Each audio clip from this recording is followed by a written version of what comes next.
Good morning, my name is Juan Diaz. Today I'm going to explain to you about ferroelectric semiconductor cool mix memory and logic. The first topic. Engineers at Purdue University and Georgia Tech have built the first device from a new type of ferroelectric semiconductor material, indium alpha selenide, in two applications. At the basis of a type of transistor that stores memory according to the amount of amplification it produces, and in a two-terminal device that could act as a component in future brain-inspired computer. The second topic. Ferroelectric materials are polarized in an electric field and retain that polarization even after the field has been removed. Ferroelectric RAM cells in commercial memory chips use the above ability to store data in a capacitor-like structure.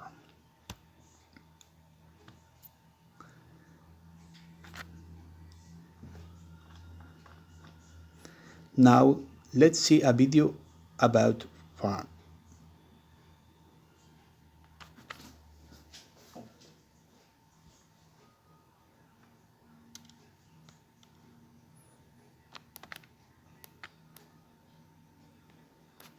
Hello everyone, I am Vishnu Bandavi Sirupuru and I am going to talk about ferroelectric random access memory in this presentation. These are the topics I will be covering through in this presentation.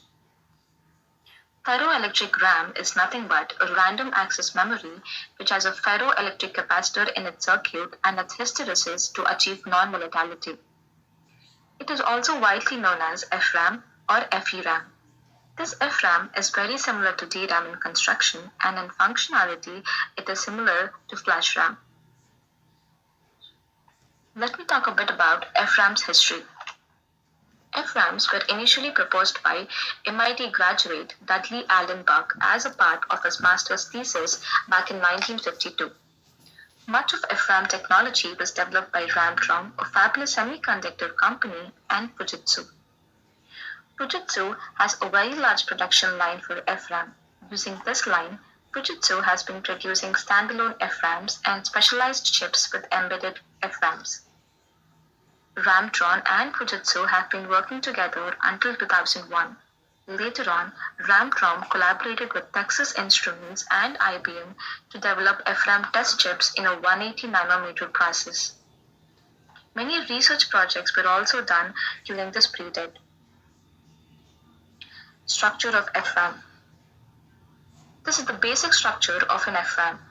It is very much similar to DRAM, although it contains a ferroelectric material instead of a dielectric material.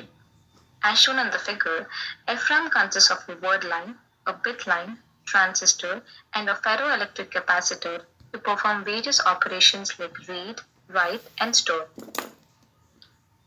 As I told previously, FRAMs use ferroelectric material instead of dielectric material, so let me tell you a bit about ferroelectric materials. They have a crystalline structure with an atom at the center. This atom has two equal and low energy states based on the position of the atom. Compounds which exhibit this behavior are characterized as perovskite. Barium titanate and lead zirconate titanate exhibit this behavior. When an electric field is applied to the atom moves in the direction of the applied field. This property of the atom to move determines the state of the material and can also be used to state data.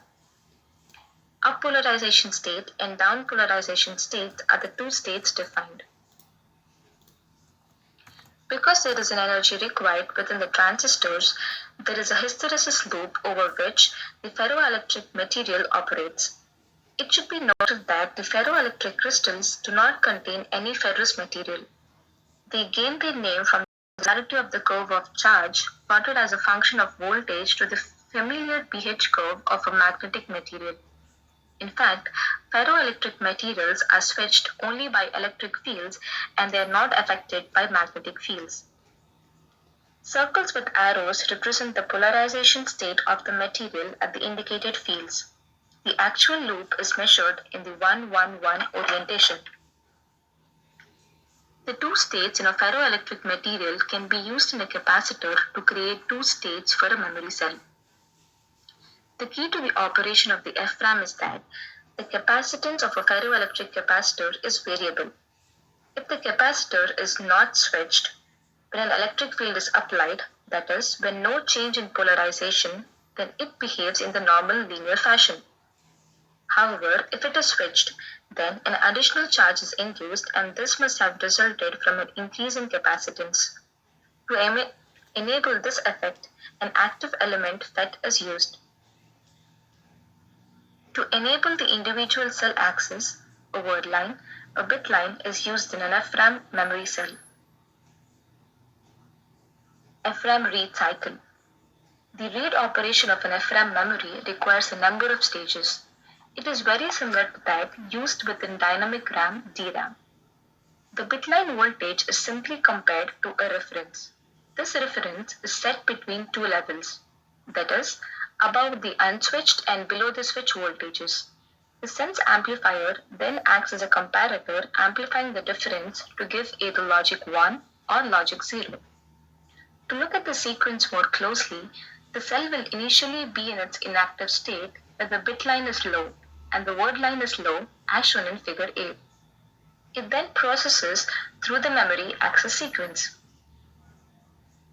The access operation starts by placing voltages onto the word line as defined in B. There are two cases that need to be considered. By placing a voltage across the capacitor, it will either switch or not switch dependent upon its state. When capacitor state switches, these voltages place a field across the ferroelectric capacitor which switches as shown in C.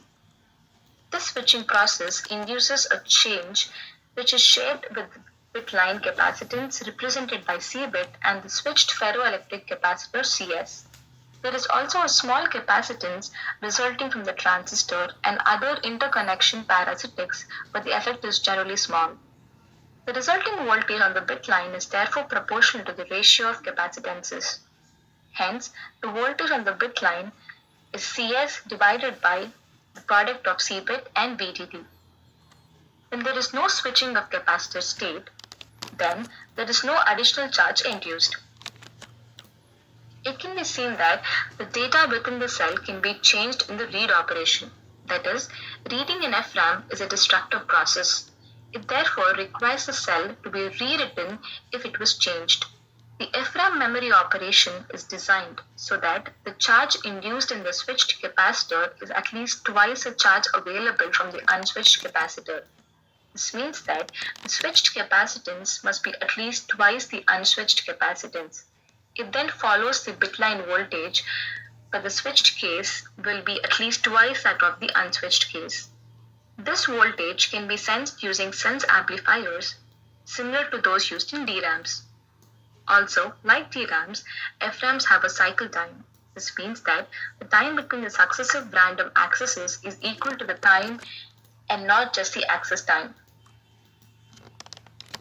Write operation. The FRAM's operation for writing to memory addresses using the same principles as those employed in the read operation. The control circuitry for the memory applies a field in the required direction across the ferroelectric capacitor to write the desired data. Once in place, the data will remain intact even when the power is removed from the chip. As it requires energy to switch the memory from one state to another, charge does not leak away as in other types of memory, including DRAM or even flash to a small degree, and will remain intact indefinitely. When compared to other memories, FRAM is as fast as SRAMs with very low power consumption, but it takes more area and this is really costly. FRAM is very useful as it is non-volatile. That is, it retains information even when power is lost. Access times are the same as for SRAMs. FRAMs consume very less power and thus operate at a very low voltage with high write endurance, which makes it superior over others. Speaking of drawbacks, FRAMs have very low densities, resulting in more real estate. They are very costly, which limits their manufacturing capabilities. FRAMs have wide applications. They are being used in automotive, shift-by-wire, and navigation control, in computing such as SSDs and network routers, in advanced metering, gaming, and POS systems, in motion control and process controls, and also in wireless memory. Finally, to conclude, FRAM has many advantages compared to other memories with a few compromises needed. Overall performance of FRAM can be improved by improving its storage density using stacking and 3D information, improving manufacturing process because conventional process degrades ferroelectric layer and also by reducing its size. These are the references I used which will give you more information on FRAMs and its working. Hope this presentation was useful.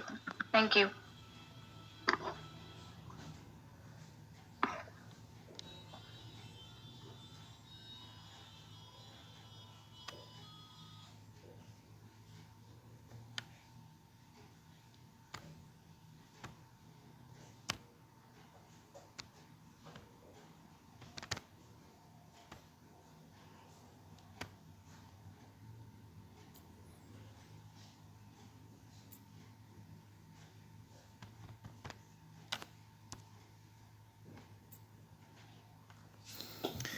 In particular, that have been incorporating ferroelectric material into the dielectric of a transistor gate, the thin layer that separates the electrode responsible for turning the transistor on and off from the channel through which current flows. Researchers have also been looking for a ferroelectric equivalent of MEM resistor or resistive RAM to terminal device that store data as resistance. Many researchers working on low-power neuromorphic AI chips use MEM resistors to act as the neuronal synapses in their network, but so far, memory of the ferroelectric tunnel junctions have been a problem.